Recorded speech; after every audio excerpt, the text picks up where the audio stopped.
South Calcutta ল কলেজে ছাত্রী নির্যাতন নিয়ে সরগরম রাজ্য রাজনীতি।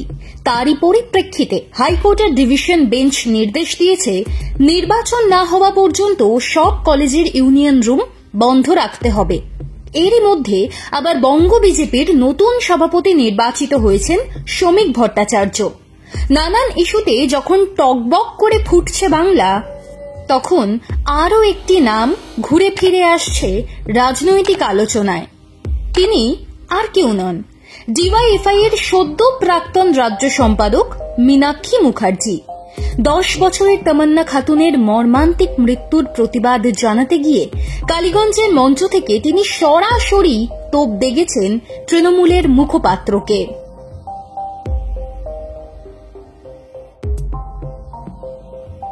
কুণাল ঘোষের বিরুদ্ধে কুকথা ব্যবহার করেছিলেন বাম নেত্রী, জানিয়ে সোচ্চার হয়েছিলেন কুণালও। পাল্টা তাঁকে বিঁধেছিলেন সিপিআইএম এর যুব নেতা শতরূপ ঘোষও।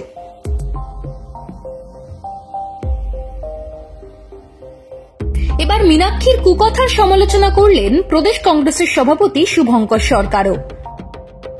অবশ্য তিনি মীনাক্ষীর নাম করেননি। কি বলেছেন শুভঙ্কর তা জানার আগে শুনে নিতে হবে মীনাক্ষীর সেদিনের ভাষণ। ঠিক কি কারণে মীনাক্ষী আক্রমণ করেছিলেন কুণালকে, চলুন শুনে নেওয়া যাক। সারদাকে চুরি করেছে নির্লজ্জ বেহায়া একটা রাজনৈতিক দল মুখপাত্র করে ওই বসিয়ে রেখেছে, আর তার ভাষণ শুনবো, তার ভাষণ। মীনাক্ষীর কুকথা নিয়েই এবার পাল্টা বক্তব্য দিলেন শুভঙ্কর। তিনি বলেছেন, রাজনীতি করতে গেলে কি অসাংবিধানিক কথা, অকথা, কুকথা বলা খুব জরুরি?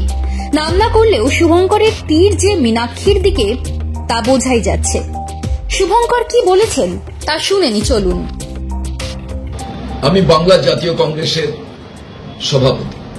আমি শুভবুদ্ধি সম্পন্ন বাংলার মানুষের কাছে আজ একটি গুরুত্বপূর্ণ প্রশ্ন রাখতে চাই।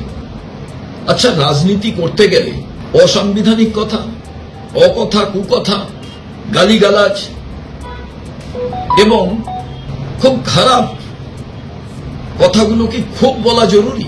অমুকের বাচ্চা, তমুকের বাচ্চা, এইগুলো কি নতুন প্রজন্ম গ্রহণ করবে?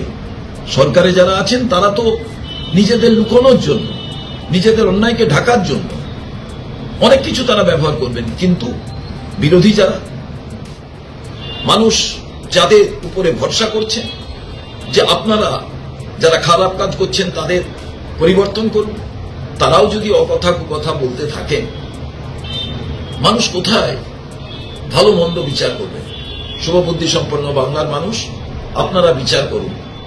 রাজনীতির আঙিনাটা সত্যি খারাপ হচ্ছে কি? ভালো ছেলে মেয়েদের আসার ক্ষেত্রে অন্তরায় হবে কি? আগামী দিন আমাদের সবাইকে ভাবতে হবে। শুভঙ্করের এই মন্তব্যে কি অন্য কোনো ইঙ্গিত রয়েছে? এই প্রশ্ন কিন্তু কেউ কেউ করছেন। 8 মাস পর বিধানসভা ভোট, বামেদের সঙ্গে জোট করে কংগ্রেস এগোবে কিনা তা এখনো স্পষ্ট নয়। তারই মধ্যে নাম না করে সিপিআইএম নেত্রী মীনাক্ষীকে নিয়ে প্রদেশ কংগ্রেস সভাপতি শুভঙ্কর সরকারের এই মন্তব্য খানিকটা দুশ্চিন্তা দুই শিবিরেই বাড়াচ্ছে বই কি।